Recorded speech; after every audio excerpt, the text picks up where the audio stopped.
Bumulabog ang magkakahiwalay na aksidente sa Taguig City. Kabilang na ang isang truck na bumangga sa puno at may nadamay pang rider. Yan po at iba pang disgrasya sa Frontline Report ni Gary De Leon.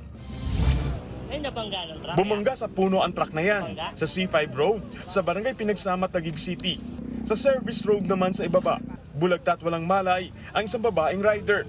Sugatan siya ng tamaan ng tumilapong bakal na harang ng kalsada. Hindi naman nasaktan ang angkas niyang bata. Nasugatan din ang helper ng truck habang ligtas naman ang driver at pahinante. Ayon sa pahinante, nawalan sila ng kontrol. Dahilan para ibangga na lamang ang sasakyan sa puno. Nawalan po kami ng preno. Parang may pumutok po siya na pumutok po yung ng hangin. Kaya pinilit na lang namin bungo dito. Nauwi sa areglo ang aksidente. Sa Taguig pa rin, dead on the spot ang isang babaeng rider na nagulungan ng truck sa Barangay Bagong Bayan. Ayon sa mga otoridad, iniwasan ng truck ang isa pang truck na nag-overtake. Bahagyang kumabig ang truck pero nahagip na pala na nikurang gulong nito ang katabing rider.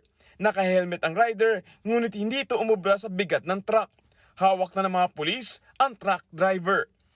Nagbabalita mula sa Frontline, Gary De Leon, News 5. Mga kapatid, Ed Lingaw po, maging maalam at may pakialam sa mga napapanahong balita sa ating bansa. Para sa mas malilimang pagtalakay at paghimay sa mga issue at headlines, mag-follow at mag-subscribe sa social media pages ng News 5.